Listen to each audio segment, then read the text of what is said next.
I don't know if you saw this, but as of this recording, what is it? 24th of March? Probably can't see that, but What does it say? It's our YouTube. 1K.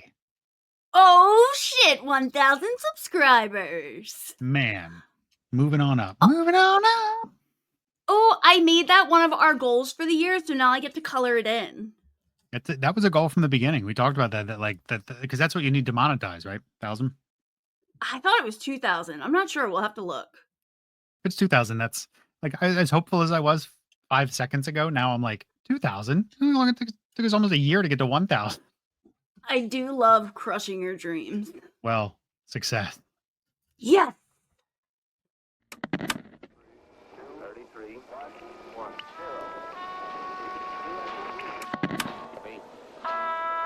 Main event of the evening. Wednesday and half past the hour.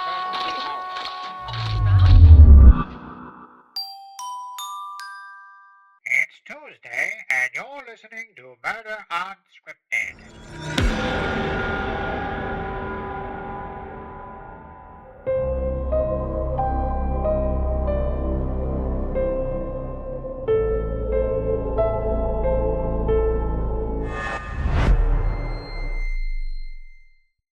What is up, crime crew? Welcome back to another episode of Murder Unscripted, the most immersive true crime podcast available on the interwebs today. I'm your host, Ed Hydock.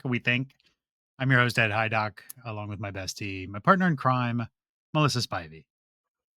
Heyo. Melissa, we are in a new month. What a month that March Madness block was. We had some crazy stories and talked to Tanya Brown. We talked to Patrick Dennehy's family, which was awesome as well. It was a cool month. It was. We got a lot done. We talked to really cool people. It was a great month.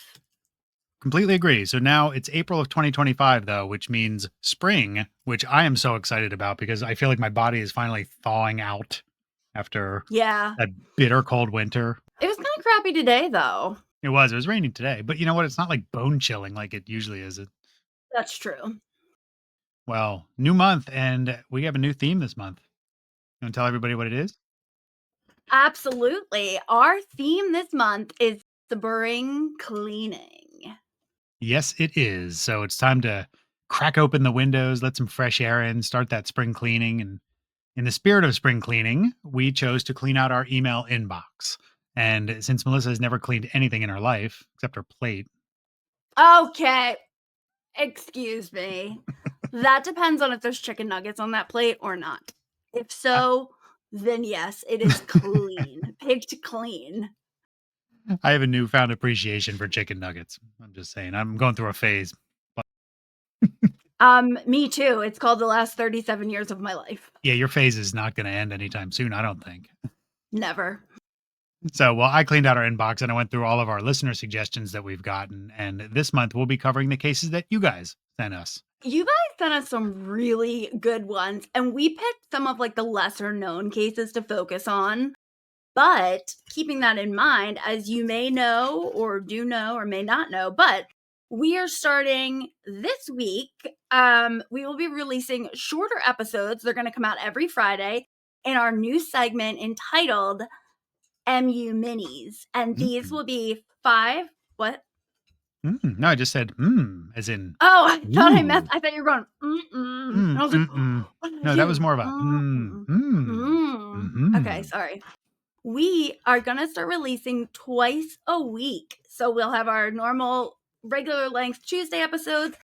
And then every Friday, we're going to be releasing a much shorter 5 to 10 minute like mini episode. And in these little clips, we'll give you, the straight facts of a case. And of course, it's going to relate to our monthly theme. Yeah, it's going to be a nice way to kind of supplement our main show with just the people who like shorter retellings. Maybe you don't have an hour to dedicate to learning about a case, but you want to hear some more cases that fit our theme in a short amount of time.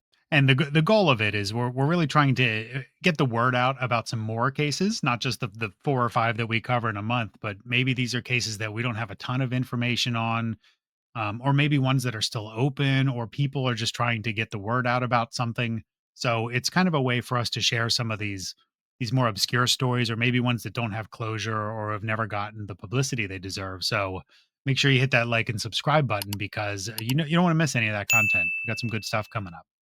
So, with that housekeeping out of the way, Melissa, what do you have for us today? I think it's a doozy from what I'm understanding. It is, but wait, hold on. We got to tell everyone about our guest this month because leaning into our theme of listener suggestions, our special interview guest this month is one of you. It's crazy. And that's how this theme was born because someone reached out to us. Her name was Shannon Byers, not to be confused with Shannon Myers Barrientos, who was one of our Survivor guests. But Shannon Byers reached out and she is she found us on Reddit, believe it or not, a while ago. So she's listened to every episode, big fan. And it's always nice. We've been connecting now for a couple months, talking back and forth.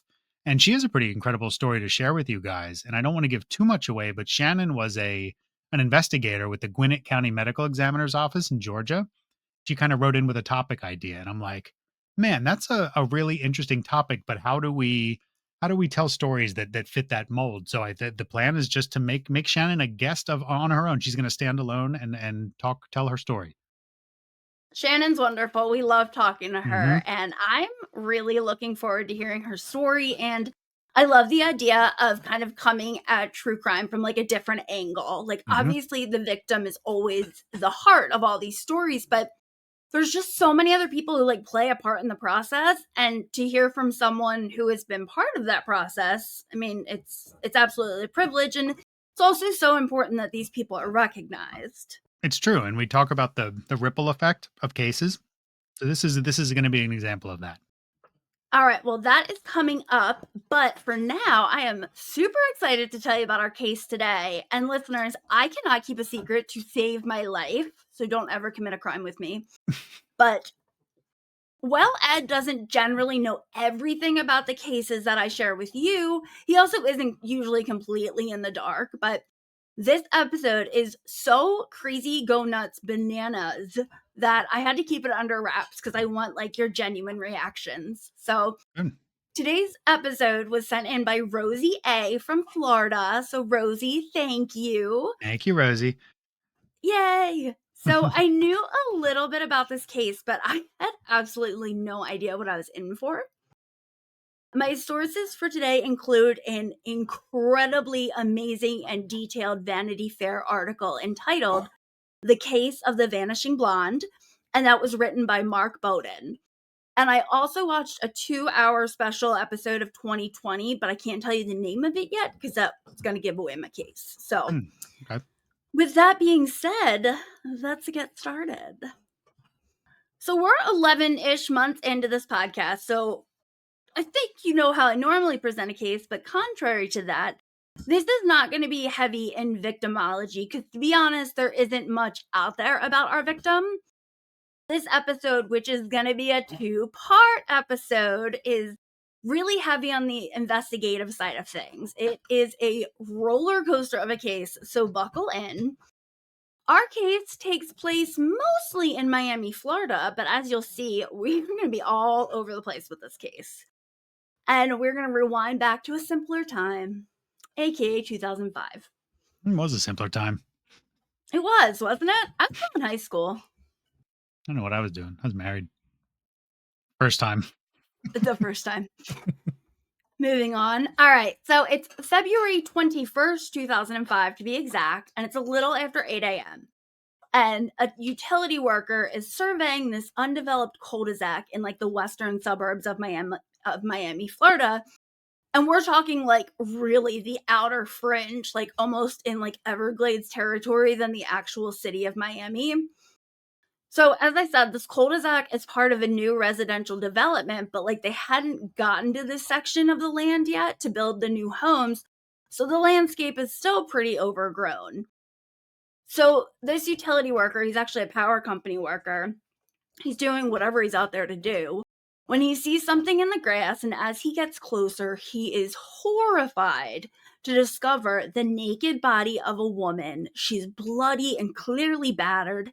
She's face down in the dirt and grass, and like her beautiful long blonde curls are all tangled in the weeds. I've actually heard about cases like this where people are dumped in these kind of areas that are being developed because it makes a great dumping ground because they're not developed. It means they're usually just abandoned at night. But at the same time, you have to know that people are going to come back in the morning. So it doesn't seem like a long term solution to me. If I were going to dump a body, I don't know if I would do it in a place that people were going to be, you knew people would be back in the morning to continue working if I were trying to hide that for a long period of time. No, that's true. Although I'm wondering if maybe our perp didn't know the area, so he's like, "Oh, there's an empty field. Like this will Maybe work." that could be true too. Well, as this poor power worker is trying to mentally process this scene, he realizes the brutalized body that lay before him. She's alive, barely, but she's Whoa. alive. Nice. Yeah, so police and paramedics are called and they arrive shortly after, and our unconscious Jane Doe is quickly airlifted to the Ryder Trauma Center at Jackson Memorial Hospital in Miami. And she actually remains unconscious for about the next day, like 24 hours or so. Mhm. So police are on site and they begin investigating immediately, led by Detective Alan Foote of the Miami-Dade PD, specifically the Sex Crimes Division. Why sex crimes? Was she raped? So she was. We'll get there in a second, but yes, Okay. there is evidence of rape. Okay. So the first thing they need to figure out is who is our Jane Doe? They go to the hospital, and while they don't find out her identity right away, they are informed of her injuries. And honestly, these investigators are stunned that Jane Doe is still alive. She had been violently raped, brutally beaten, and left for dead. Just some of her long list of injuries include multiple orbital fractures, which essentially means that her right eye socket was completely shattered. Yeah, just smashed. Yeah. Oof. She had severe head trauma. When they bring her in, she's in a neck brace and she's got this swollen jaw. She's all these facial lacerations and her poor body is just like a giant bruise. God damn, how did she survive? I have no idea, but investigators are hoping beyond hope that Jane Doe not only wakes up, but wakes up to help them figure out her identity and also what happened to her. Right. So until she wakes up, though, Detective Foote and his team, they're like, well, we got to do something. They don't want to waste any time. So they begin by investigating the crime scene, that empty lot, which is pretty fruitless. It's clear that the crime didn't take place there. This was just a dumping ground. So then they start looking through recently called in missing persons reports, which is another dead end. And then they decide to go door to door in the area where Jane Doe is found. But remember, the specific area was still undeveloped. And the parts of the neighborhood that did have homes, a lot of them were still empty. Mm-hmm. So police talked to who they could, but they were still no closer to even figuring out Jane Doe's name, let alone what happened to her and who did it. The next day, Detective Foote gets a phone call. Jane Doe is awake. Nice. Yes. So Foote races over to the hospital, and the bad news is our girl can't talk. But the good news is that she can write. So she writes her name down for police, Inna, I-N-N-A, Inna Budnytska. She continues to write down that she's from Ukraine, and just an FYI, there is a bit of a language barrier. Her English is very broken, but she's still able to write a few questions down. So she writes things like, what happened to me and where did you find me? And the last thing she writes down is the name Mitchell Lipka, who happens to be her attorney. And this immediately raises red flags for police because if she's a victim, why would she need a lawyer? Two thoughts. I would think that she's either uttering the name of her killer, like whether it's an attorney, whoever, she's saying this is who killed me, or maybe there's something else going on in her life and this attorney knows what the police need to know. Like go see him and you'll find out everything you need to know. Well, you're not too far off base with one of your theories. Which one? We'll get there. So All right. first, police are wondering if Jane Doe is caught up in something. They're like, she gave us the name of her lawyer. Is this a drug thing? Is she a sex worker? Is she part of a trafficking ring? But when they call this Mitchell Lipcon, they find out that the real story was much less tantalizing. It turns out that Ina had been working for one of like the big cruise lines and she was injured on the job. I guess this was while they were out at sea. Apparently, she cut her finger pretty severely. Hmm. So the cruise line was putting her up in the Airport Regency Hotel while she healed. Oh, okay. Yeah, so during that time, she had brought a civil case against the cruise ship due to her injury, and the lawyer whose name she had provided to police was the one representing her in the case against the cruise line. And luckily, he is able to explain to the police that he's pretty much the only person that Ina really knows in the area. Like, she's thousands of miles from home in the Ukraine, and any coworkers that she may have befriended, like, they're off at sea because the cruise ship is out sailing away. Yeah. And she's just basically staying at this random hotel in a random United States city. So the lawyer thing finally kind of makes sense to police, at least for now. And that does make sense, and honestly, it makes a case so much harder to investigate because a lot of the answers that police need come from a person's victimology and their loved ones. So when there is none, it definitely adds like another hurdle for these cops. 100%. And as you're going to see, this entire case is a gajillion hurdles that are on fire. Mm. So when Ina is able to describe her account of what happened that night, this just really leads to more questions and even a bit of skepticism on the investigator's part. So over the next few weeks, Ina's story keeps changing. First, she believes she was attacked in her hotel room, which, by the way, was on the 4th floor of the hotel. And she says she was attacked by 2 men, maybe 3 men, or maybe it was just 1 man. And the men were white, but they had accents, and they might have been Hispanic accents. But then later she thinks maybe there were Romanian accents. Man, she's all over the place. She is. And she goes on to tell investigators that she has memories of being forced to drink something very potent, and then she was carried, or maybe she was like flung over someone's shoulder, or she might have been dragged to this car where she was violently raped. So the next thing she can remember is waking up on the ground and it being dark and cold. But then she lost consciousness again because the next memory she has is waking up in the hospital.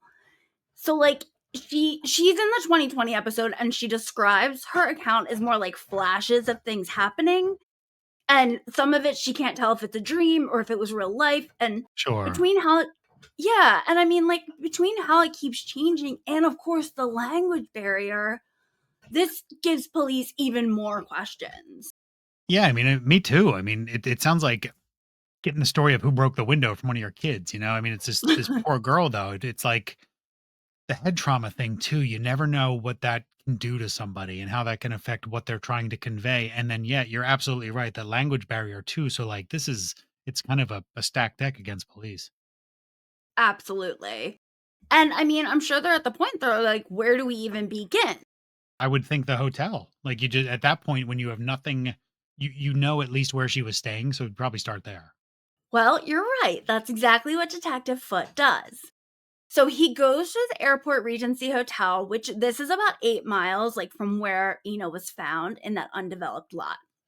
So Foote asks about Ina, and the hotel staff is able to confirm her story. The cruise line incident, she had been living there, etc. And according to sources, Ina had been staying there at least a few months, so like of course they're going to recognize her. So Detective Foote and his team, they do a survey of like the entire hotel, and they discover that there are only 2 points of entry to this hotel. There's the front doors, which are in the main lobby, and then the back doors. And like the entire back of the hotel is completely fenced in. So there's really only 2 ways that people, employees included, can get in and out of the hotel. And both of these doors have overnight security officers providing access control, and both doors have security cameras pointed right at them. You know what's interesting is when we look for cases now on these TV shows, 2000 is like the cutoff because we find that you have a better chance of having like videotaped interrogations. You have working these high tech security cams. You can start to like get more more visual elements that are really appealing to audiences, like seeing that authentic footage. But 2000, for whatever reason, seems to be the cutoff. And I know we just talked about in the Patrick Denny case in our time machine about how 2003 was the year that every phone had a camera on it. So there might just been a technological revolution starting in the year 2000. So police ask the hotel people, about the security footage, and they find out that this hotel actually has a very sophisticated and very extensive security camera network. So, in the 2020 episode, the vice president of the Airport Regency, a man named Jose Vasquez, he's interviewed. And he confirms that at least at the time when Ina stayed there, they had 60 Wow. security cameras. I feel like that's a lot. You got to cover a lot of places to cover. Yeah. Well, and these cameras cover like the perimeter of the hotel, Mhm. including the front door, the back door, the lobby, the Sure. bar, the restaurant. Covers the front desk, the pool area, the exterior of the hotel, some of the parking lot, and so on. And depending on the area, some of these cameras are motion activated. Oh, and I forgot to tell you this, but the back door is alarmed, and like at night, it can't even be opened unless it's remotely open for the front desk. Oh wow. So it's super secure. It's incredibly secure, yeah. And again, like there is a security officer sitting at the front door and at the back door. I don't know what time they came on their shift, but I'm assuming it was probably like a 7P to 7A kind of thing, maybe. Hmm. Now, unfortunately, there are no security cameras in the elevators of the hotel or in the hallways where like the guest rooms are, That's weird. which I kind of thought, especially the elevator not having a camera Yeah. was kind of I weird. thought I thought they just had them. I did too. But it's explained in the 2020 episode that the lack of cameras in like these specific areas are to ensure guest privacy. But the good news is that they did have cameras pointed like right at the elevator so you can blatantly see who's getting on and off. Okay. So Detective Foot is super interested in seeing the security footage, so he and his team get it and they sit there and they watch the security footage frame by frame, like on the morning of Ina's attack. They also search her hotel room and they search this thing from top to bottom. They review the guest list of everyone who was staying there. Unfortunately, her room has nothing of evidentiary value. And honestly, like the guest list has hundreds, if not thousands of people on it. Like, this is a freaking airport hotel with 174 rooms. So people are constantly coming and going at all hours of the day and night. That's like your bedroom. Okay, to be fair, this podcast is not making any money and Louis Vuitton bags are not going to buy themselves. You're not wrong. So do what you got to do. No shame. Anyway, between Ina's recollection and the hotel footage, investigators can see that the night prior to her being found, she had left the hotel and gone to dinner. She returned back to the hotel around 11:45ish that night. And Ina confirmed she had gone to dinner with a friend. They had had a couple drinks, but she wasn't drunk. And to be honest, she really didn't look intoxicated in the video. So I mean, so far so good, and it just basically says whatever happens happened after 11:45. Like all seems normal. Exactly. So then the security footage, like after she's back from dinner, 11:45, she goes up to her room. And then the security footage shows her coming to the lobby a few times. Like, remember, this girl has been cooped up in this hotel for a while. She's clearly bored. She's like hanging out at the front desk or talking to an employee. She's outside smoking a cigarette. She's back up in her room, like so on and so forth. And then the camera shows her leaving out of the front door of the hotel around 3:30 a.m. and then returning through the same door at 3:41 a.m. Hmm. And Ina explains that she had run across the street to buy a phone card so that she could call her mom, who was back in Ukraine. That seems like why aren't you sleeping at 3:45 a.m.? Like nothing good. Well, they always say nothing good happens after midnight, but also why do you need a phone card at 3:45 in the morning? I couldn't wait till morning. So I kind of thought that was strange too, but I Googled it, and Ukraine is 6 hours ahead of Miami. So if it's Oh, 3:30 AM there, it's like or I'm sorry, if it's 3:30 AM in Miami, it's 9:30 AM there. okay. Well, that checks in. Yeah, and, like, in the 2020 episode, even Ina says she would call her mom in the morning a lot. So, it's just morning time for her mom, it worked out. Mhm. So, they have Ina on camera waiting for like, after she returns from the phone card, they have her on camera waiting for and then getting into the elevator around 3:41 AM. The next time anyone lays eyes on her is like 4.5, 5 hours later when that power company worker found her battered naked body in that undeveloped lot. So police keep watching these security tapes, but they're not much help other than showing a ton of guests who, like, the police unfortunately don't have the time, the money, or the manpower to chase down every single hotel guest and question like every single person, especially in Miami, where unfortunately like crime is prevalent. But don't they just see her leaving the hotel after she comes back from buying the phone card? No, she comes in from buying the phone card. There she goes up to her room. They never see her again. After there's absolutely no footage of her Hmm, after she gets on the elevator around 3:41 AM. okay. And police check the stairwells, but all of those, like, there's cameras at the doors. So many questions. Like, you said there's nothing in her room, but like you said, she was also sexually assaulted. Like, do they have their suspects yet? Do they have anything to go on? Take a deep breath, my friend. I It's got you. insane though. But like, where did I she know. go? She had to go somewhere. I know. Okay. So she's on the fourth floor of the hotel, and there's not a window, but there's actually a sliding door and a balcony. Okay. Yeah, but Detective Foot and his team, they inspect her room from top to bottom, and they even go outside and they inspect the bushes and like the foliage on the ground underneath her balcony.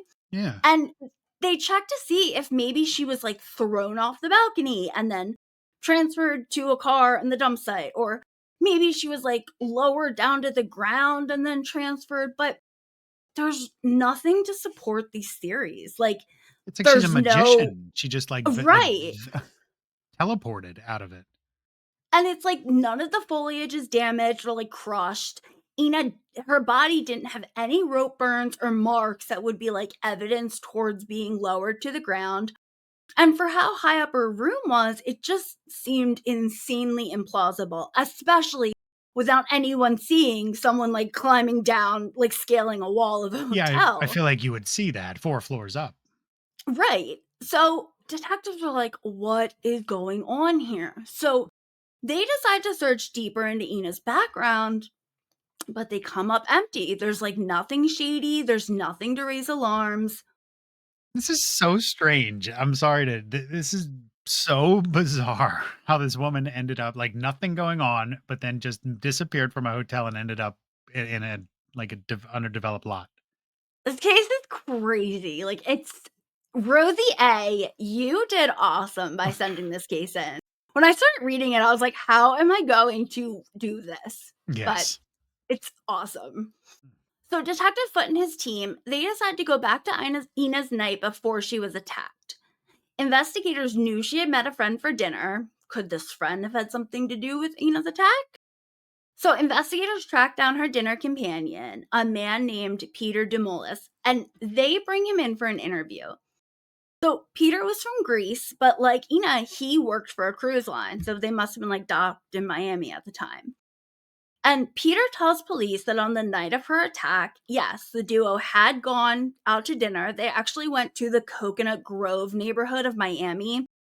And this is kind of like an upscale area with lots of like restaurants and bars. So the two of them decided to hit up some of these hotspots and they did like a little bit of bar hopping. And they had a couple drinks, but by 10 a.m., they were ready to call it a night and they hailed a taxi.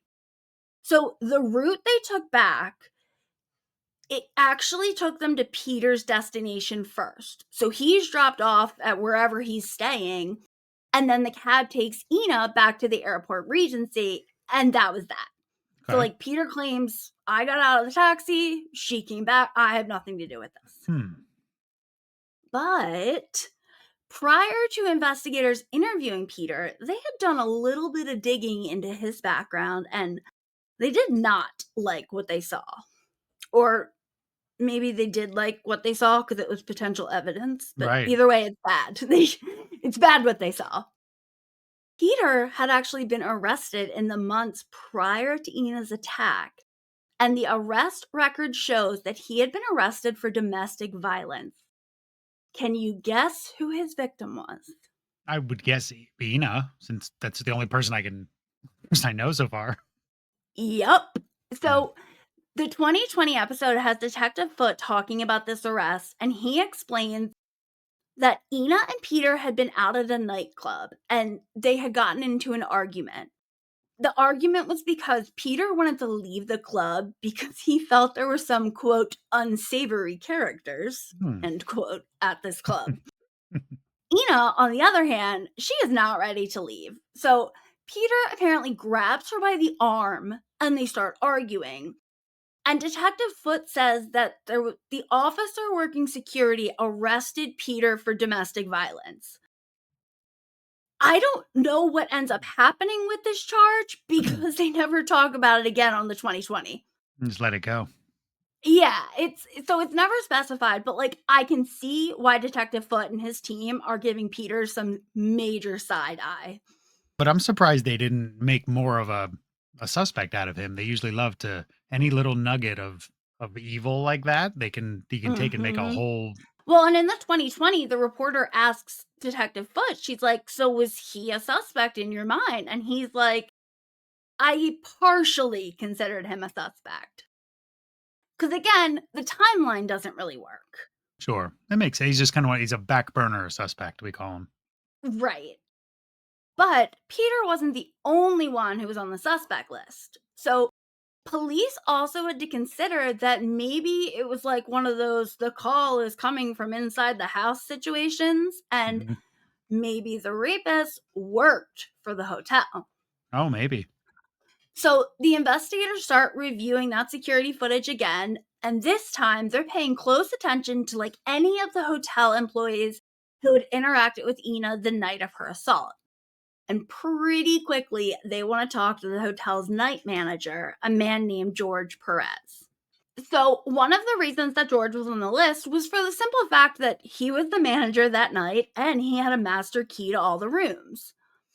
So, like, he could get into any room at any time, whenever he wanted. Mhm. But the security footage showed an interesting interaction between Ina and George the night of the assault. So, police go and talk to George, and according to Detective Foote, George begins their conversation by looking Foote square in the eye and saying, quote, "Oh my God, I hate cops," end quote. Yeah. I mean, to each their own, but that's probably not how I'd go into an interview with, cops. Yeah, maybe not my first comment, but anyway. Police continue this conversation and they explain that they want to talk to him because they know he spent time talking to Ina the night of the attack. Makes sense. And right. And in the security footage, you can see the front desk and you can see George, but then there's like a pillar, so you can't see all of Ina, but you can see her arms moving. She talks with her arms, just Mhm. like me. So, and because of all the other cameras and like what she was wearing, like they know it's her. So she and George are talking at the front desk, and at 2:16 a.m., George leaves the front desk with Ina, and the two of them make their way to the elevators and they get in. Hmm. George is gone from the front desk for about 15 minutes. Then he walks off the elevator, he's alone, and he goes back to the front desk.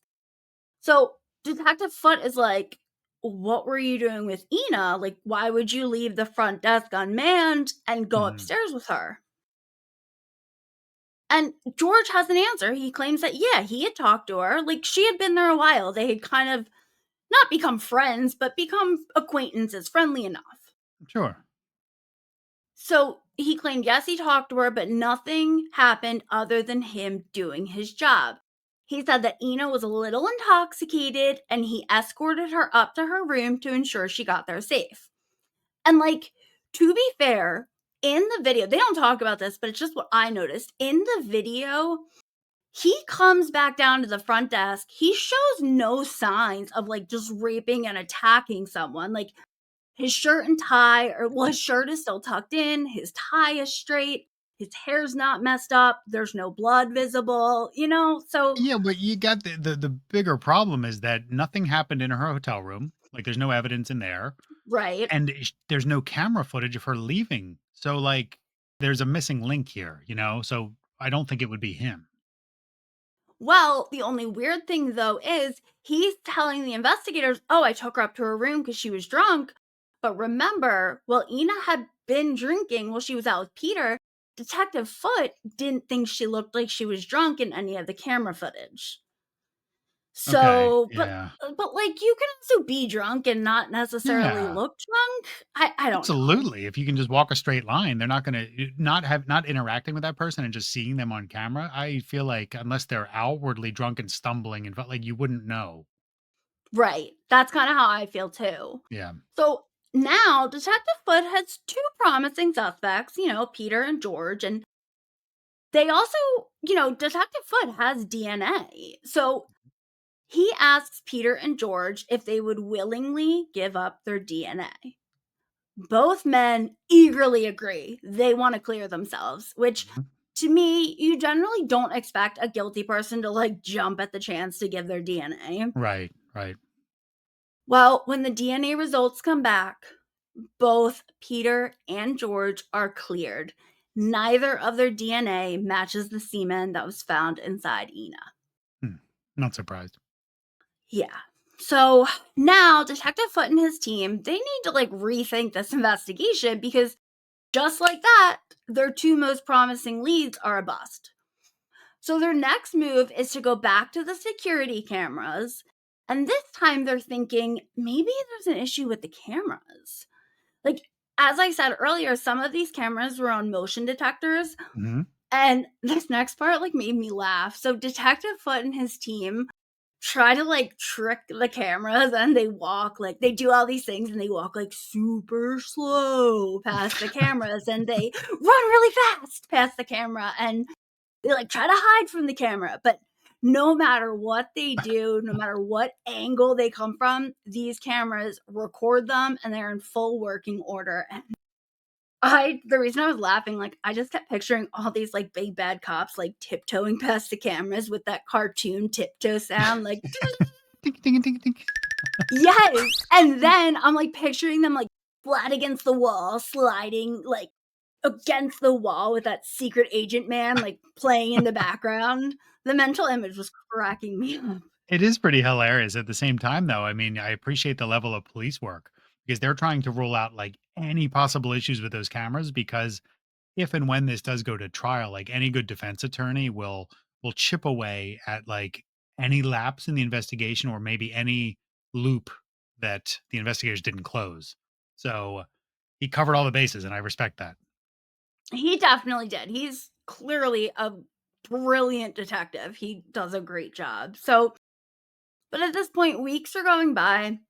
And soon Detective Foote and his team are out of leads, and Ina's case file kind of gets pushed aside right now to gather dust. Like, at this point, I'm honestly not sure if Ina is still in the hospital, if she had been discharged, but since nothing is coming from the criminal investigation, which means no criminal charges, I do know that she and her lawyer had filed a civil suit against the Airport Regency Hotel for what they claim was like a lapse in security, Hmm. essentially saying that the hotel didn't keep their guests safe and like it was their fault that Ina had been attacked.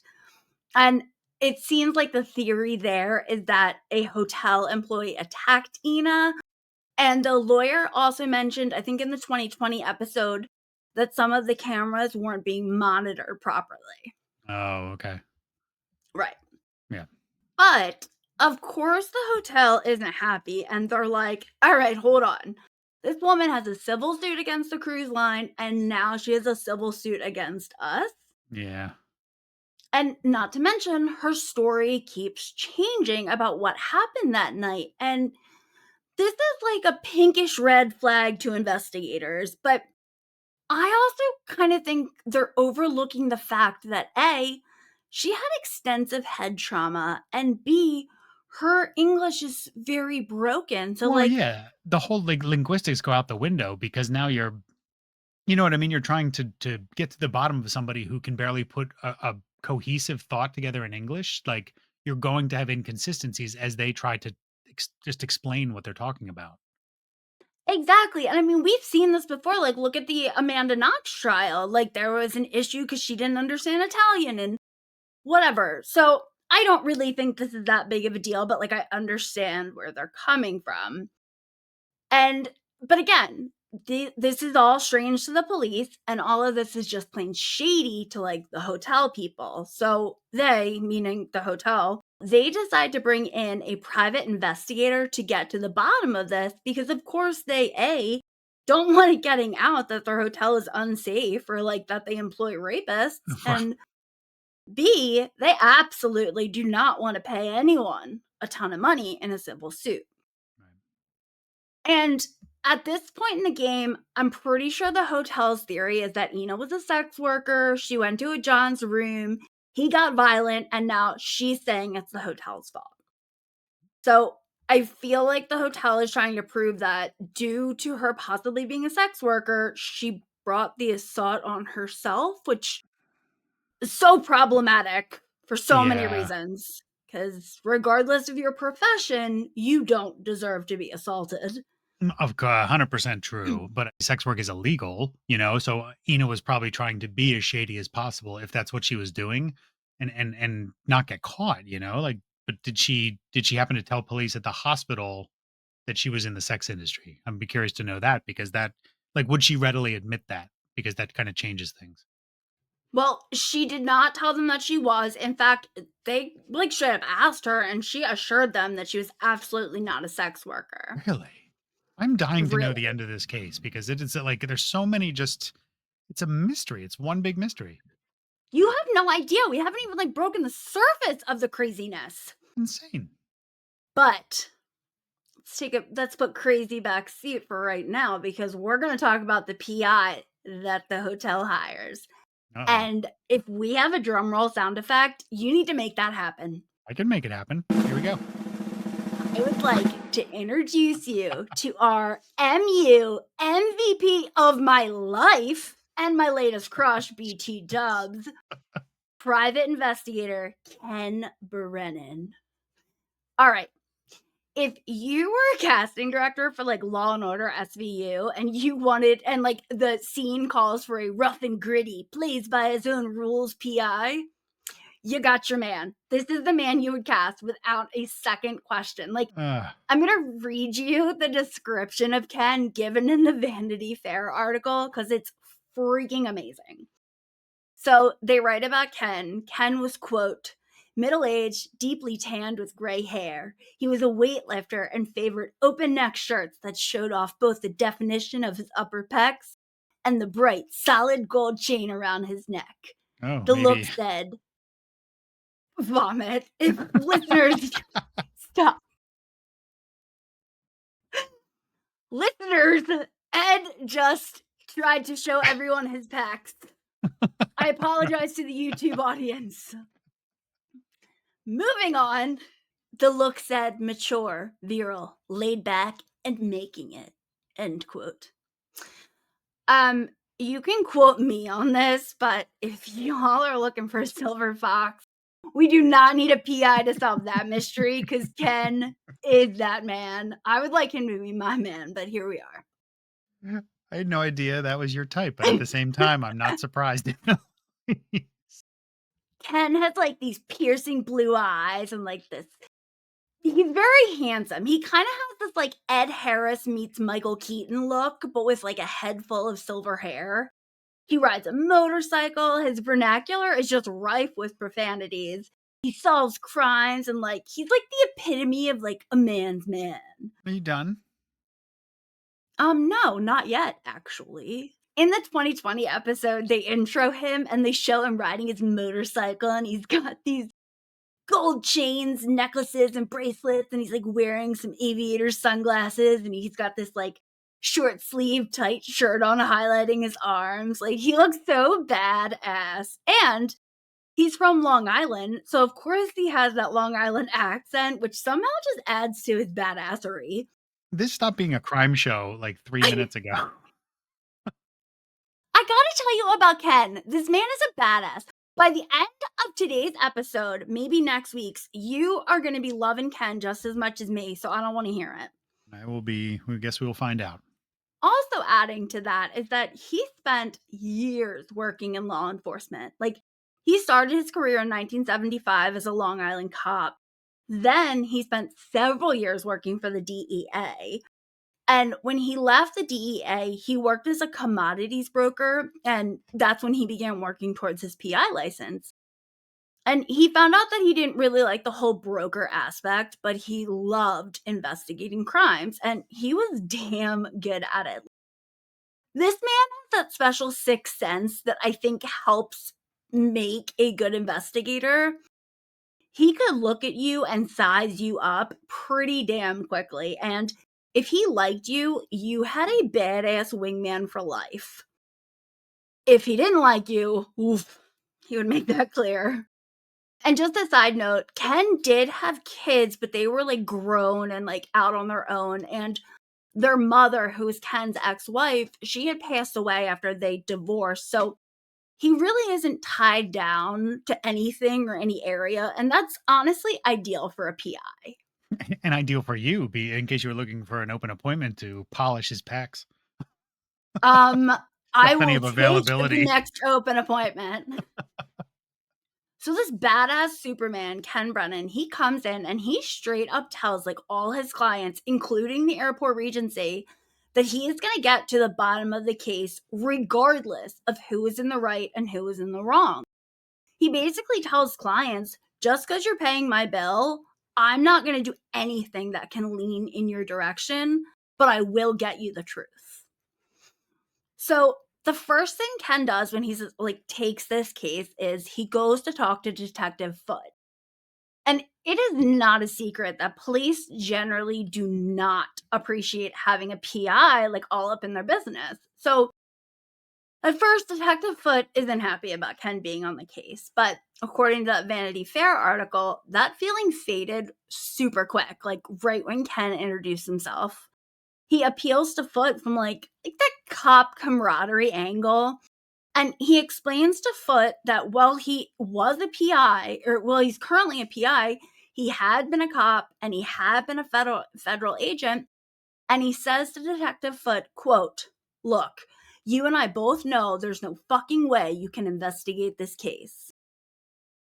Then he goes on to say, quote, "I can see this through to the end. I won't step on your dick. I won't do a thing without telling you about it. If I figure out who did it, you get the arrest. I won't do anything to fuck it up for you." End quote. I respect that actually. It's like the ultimate kind of guy code at the end of the day, because they want the same thing. They want justice. So it's awesome that they can work together and this PI just kind of lays it out on the table. This is what I'm doing. And it's a mutual respect.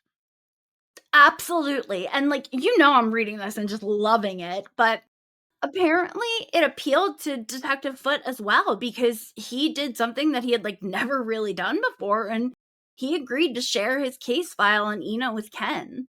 And in the 2020 episode, Detective Foote's interviewed and he talks about his general feelings about PIs, but how he really respected Ken's honesty, kind of like you said. Yeah, and it shows that he has like the ultimate faith and that he does just want this solved. He has no ego to kind of get in the way. He just if this guy wants to help and he has good intentions, then let him help. And I respect Foot for doing that too. So Detective Foote shares with Ken like all of the work they had already done, including the suspects they had ruled out, the bit where they tried to hide and tiptoe past the cameras, like everything they had done up until this point. And just to kind of keep our timeline straight, this is about 8 months after Ina's attack. Like we're in early November 2005 at this point, and like that's when Ken takes the case. After talking to Detective Foote, his next move is to actually surveil Ina as well as check into her background.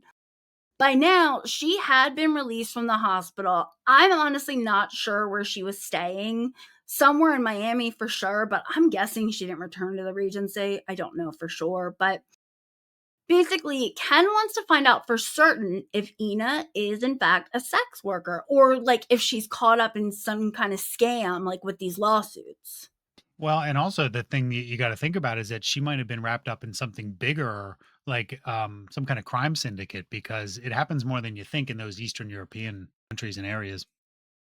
That was all definitely considered, but after investigating Ina's background and movements, Ken was like, all right, like he surveilled her for a couple weeks and he's like, she's definitely not a sex worker and she's definitely not wrapped up in anything, let alone like a big crime ring. And he's convinced pretty quickly that this attack like wasn't set up or anything like that. This is such a strange case. It It really is. really is. It's just so insane. Like, what happened to this girl? You're gonna have to wait. So, Ken's next move is to begin the tedious process of watching those security tapes. He watches the whole night of the attack, with Ina in and out and finally getting on the elevator for the final time at 3:41 a.m. So Ken's watching this, he sees Ina waiting for the elevator, and he also sees her making small talk with another hotel guest. And this is like a tall, rather large black man. And they enter the elevator, and that's the last time Ken sees Ina. So he decides to check the hotel key card records. Every time someone swipes into a room, that swipe is tracked. So Ken knows that Ina gets on the elevator at 3:41 a.m. But when he checks the records for what time she swiped her key card to get into her room, 3:58. So it's what, 17 minutes? Look at you, my little mathematician. I'm so proud of you. Gold star. It's a gap in time that needs to be accounted for. That's all I'm saying, you dick. Anyway, yes, there was a 17-minute gap. And like, there's no way that this elevator ride took 17 minutes unless she's like sucked into another dimension, like some Yeah. Twilight Zone Tower of Terror shit, which honestly, at this point, maybe that Would happened. not surprise me at this point. Right. So Ken has the same questions as us. He's like, what the hell happened in those 17 minutes? So he's then starting to question his own like determination that Ina was not a sex worker. Like, did she possibly spend those 17 minutes in a John's room and that's how she got hurt? So he digs deeper into those 17 minutes and very quickly discovers this was not the break in the case that Ken might have thought, because he finds out that the camera facing the elevator had a time delay of exactly Oh, 17, 17 yeah. minutes. So Ken has solved a mystery, but not the case. It's like we keep taking one step forward and then a step back. So, in addition to getting the case file and all those notes from Detective Foote, Ken is also given access to the report that was like written up by the hotel's insurance adjuster. Mhm. And this insurance adjuster was just as confused as police were. So Ken is literally like the last hope in solving the mystery of A, who attacked Ina, and B, how the hell did she get from the hotel to the dump site? That's what I'm dying to know. Yep. So Ken has the same thought as investigators that they had back at the beginning. Like, is there any possible chance that Ina was lowered down by ropes or something? So he goes out, looks where the room is, looks at like the bushes and foliage. And just like Detective Foote determined, Ken knew this was completely implausible. Well, yeah, I mean, they're it's a rapist, not a Cirque du Soleil performer, with these ropes and pulleys and catapults, and I mean, Exactly. realistically, Like, that's not going to happen. right. So At this point, Ken is like, all right, unless Harry Houdini and Chris Angel helped Ina disappear, like she had to have left Yeah. through the front door. How else would she have gotten out? But there's a camera on the front door. Hold on. Ken's like, holy shit, what if she left in a disguise? So he goes back to the security footage and he watches every single frame. He watches as people walk from the direction of the parking lot or like get out of their shuttle at the main entrance. He watches them come through the front door, watches them walk across the lobby, then walk to the elevator, like so on and so forth. This is an example of why cases take so long to solve. Like, this is just one task in a humongous investigation. So, seriously, stop and think about how long it would take Ken to do what he's doing.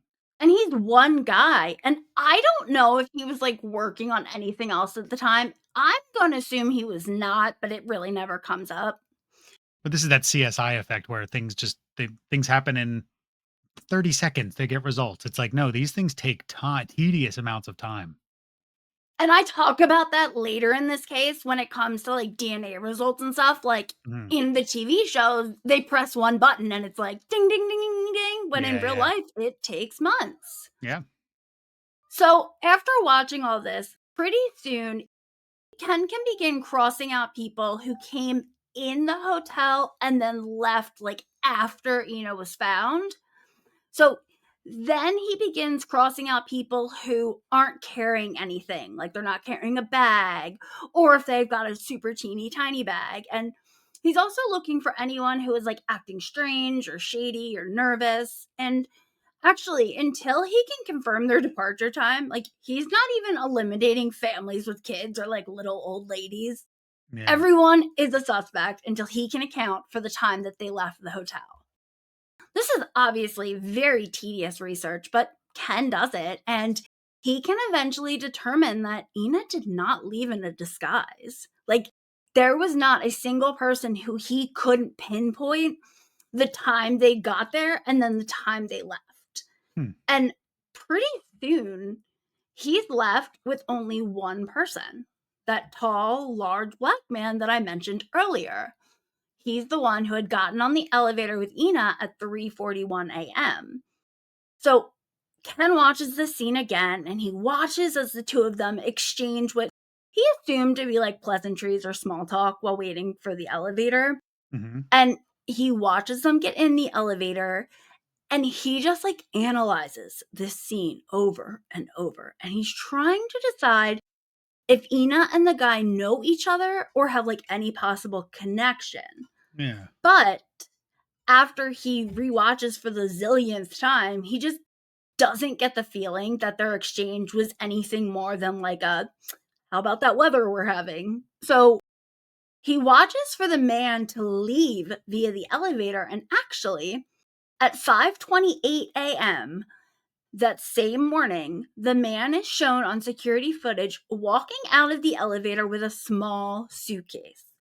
See, I didn't want to say it because it didn't make sense to me. I was going to say, was she stuffed in a piece of luggage? But that theory went out the window because she's alive. You So, shut your mouth and hold on. all right. And, like, there's no question it's the same guy that Ina got in the elevator with. Like, this dude, you're not going to get him confused with someone. He's huge. He's super tall. Like, Ken says in one of the articles that he thinks the guy's about 6'4".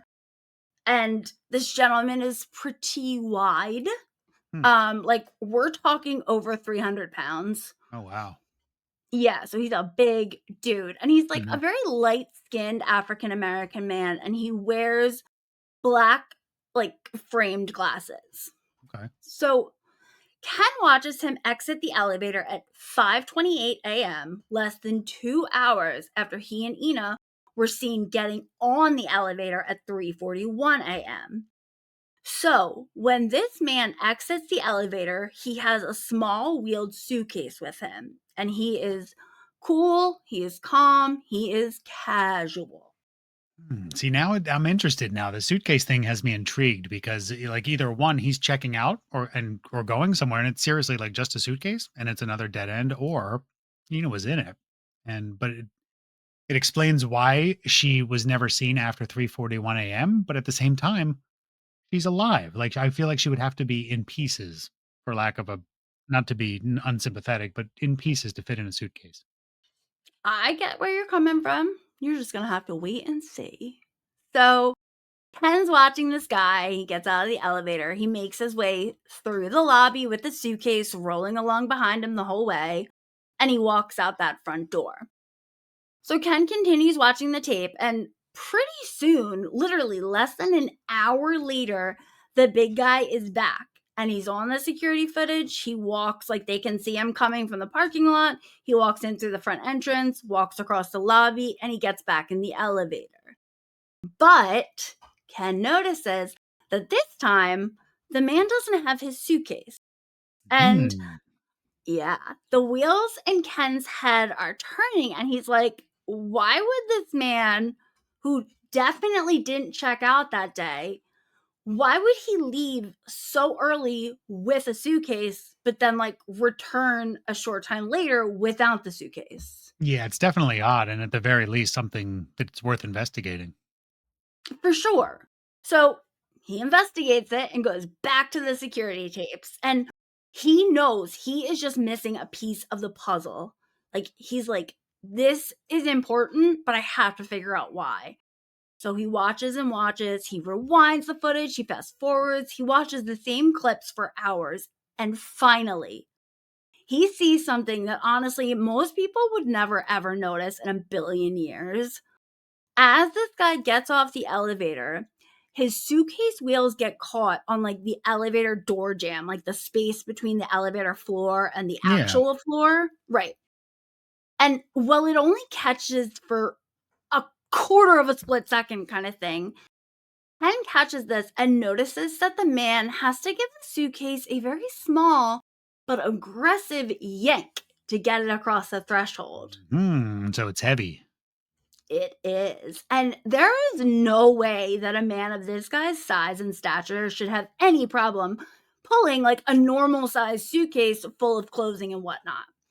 So, as Ken watches this, he has his Eureka moment. Ina is in the suitcase. That is how she air quotes vanished from the hotel. And just then, as he watches the clip play and he watches our suspect stroll through the lobby, another thought strikes Ken. This guy has done this before. There is absolutely no way that a first time rapist could be that casual and that carefree. This man attacked Ina, put her in the suitcase, rolled her through the lobby, transported her to that undeveloped cul-de-sac, and dumped her. Ken knew he had to have other victims. And he's confident in this theory, but he's still a little concerned about the suitcase because it really was small. Like, how could a grown woman, even a petite woman like Ina, like, how could a grown woman possibly fit in that suitcase? I'm picturing this the luggage I carry and like the the bigger suitcase maybe, but if it's as small as you're saying, like she would have had like I hate to say it, but like I said, in pieces. But we know that's not the case because she lives. So Because like, she's alive. Yep. yeah, weird. Well, Ken decides to take some measurements. So he figures out like how big the floor tiles are and how wide like the hotel carpet runner is and how tall the elevator doors are and like so on and so forth. And he realizes that well, the suitcase is small. It's really not that small. Like compared to our ginormous suspect, the suitcase just looks small. Hmm. Like, it's totally like a depth kind of like Yeah. your eyes playing a trick on you thing. Like, it ends up being an actually pretty standard suitcase. Ken measures a similar suitcase in the 2020 episode, and it's like a little bit bigger than a carry on, actually, which, according to Google's AI overview, most airlines they say the standard carry-on size is 22 inches tall and 14 inches wide.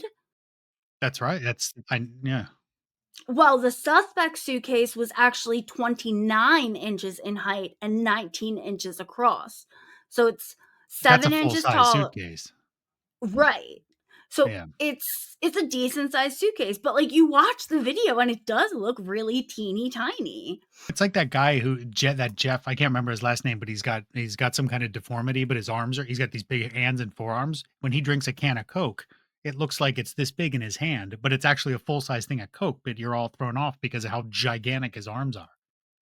Oh, that's wild. That's so crazy. The whole time I kept thinking of the Tommy Boy moment where he's like, fat guy in a little There's coat. nothing deceptive about that though. That's just a legit I fat guy know, in a tiny coat. but it still made me giggle.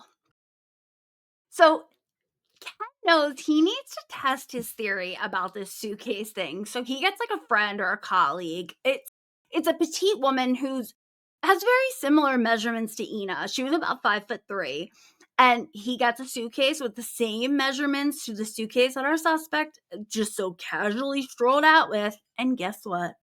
The 5'3" woman fit in the suitcase. Wow. Mhm. So And that is your 2020 answer. actually, right? That's how she got out of the hotel. It makes me feel better that she wasn't like something with the balcony. Like I was still expecting in the back of my mind something magical to happen over this balcony just because I was out of answer. I kept thinking something was gonna happen with the stairwells. I don't know why. Like, I Because know there's that no there were cameras. cameras Yeah. there. Yeah, but there's Mm. cameras, like, at each stairwell door, I guess. Yeah. Interesting. At this point in Ken's investigation, he calls a meeting with the hotel bigwigs, like the executives, their insurance people, the hotel lawyers, etc. Because remember, he's working for them. Mhm. And it's like a status report meeting, but essentially the hotel people are like, all right, bro, what are you doing to earn the money that we're paying you? So Ken explains where he's at and he shows the bigwigs what he's discovered so far. And he shows them the screenshot of the man with the suitcase again, and he says, "This is your man." Basically the entire boardroom like laughs at him. Yeah. He they just don't believe him, not only because the suitcase looks so damn small, but also because of Ina's descriptions of who attacked her. Right. She was all over the place. Exactly. And they point out that she said maybe it was one, maybe it was two, maybe it was three men who attacked her. And she also claimed that the men were white. She never once mentioned anything about this 6'4", 300+ pound black guy. And so I get where they're coming from, but Ken remains undeterred. He's like, this is your guy. Yeah, but if he had like lighter skin, he could have easily been mistaken for white or Hispanic. And also, like, where did the guy take her? Because maybe wherever they were during that time, there were other guys there, and he just happened to be the one wheeling the suitcase, like the patsy. Yeah, I didn't think about that. That's a good point. So he explains to the boardroom like everything he's done to eliminate other people and how he landed on the big bespectacled black guy. So he plays and he replays the video footage for them, like of this guy walking out of the hotel, and he says to these important hotel people, quote, "Look at how cool this guy is. He just raped and beat a woman to death, or thinks he has, and it's not like he's all nervous and jittery. He's cool as a clam. Tell me the kind of person who could do such a thing and be this nonchalant. This ain't the only time he's done this." End quote. But I agree with him. Me too. But of course, the hotel people are still not convinced, but clearly they underestimate Ken's tenacity. So he appeals to them from a financial standpoint. They won't have to pay Ina if it's proven that it wasn't a hotel employee who attacked her. And of course, this seems to make their ears perk up.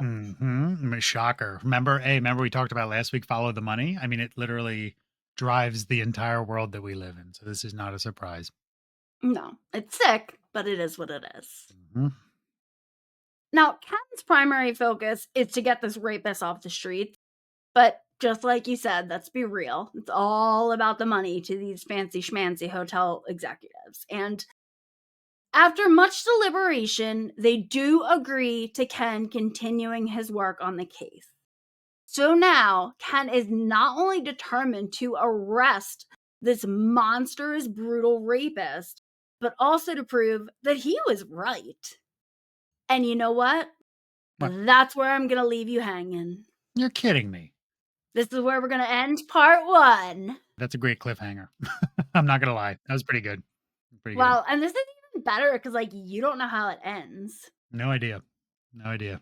I wanna stuff you in a suitcase, though. I'm not gonna lie. I think we have a suitcase here that I'd like to just like, for reference, just so we can see if we can fit a grown woman into a s I'm demanding that Brenda be there because you'll try to leave me in there.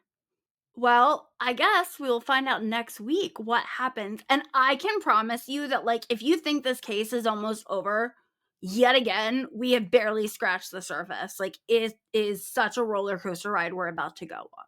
This is good, though. 2-part. I mean, I know it sucks having to wait a week to find out, but I think it's a great tease and it's gonna be worth the wait, it sounds like. Well, and to be fair, this was one of your guys' suggestions, and there is no way you could tell this case in an hour. And Hmm, I don't want to let our listeners down who specifically took the time to write in and name this case. So true. go big or go home. Good call. Well, listeners, we would love to hear your thoughts on this case, or at least what you've heard of it so far. You can hit us up on our socials like Facebook, Instagram, TikTok. We are at Murder Unscripted. You can email us murderunscriptedpod@gmail.com, or you can even message us through our website, www.murderunscriptedpod.com. We so appreciate you guys. We And do. until next week, be safe, be kind, and remember, perverts don't wear signs that say they're perverts. They apparently drag mini suitcases, though, behind them, or big suitcases in this case. They're just deceptively big. Deceptively small? That they do. See Bye.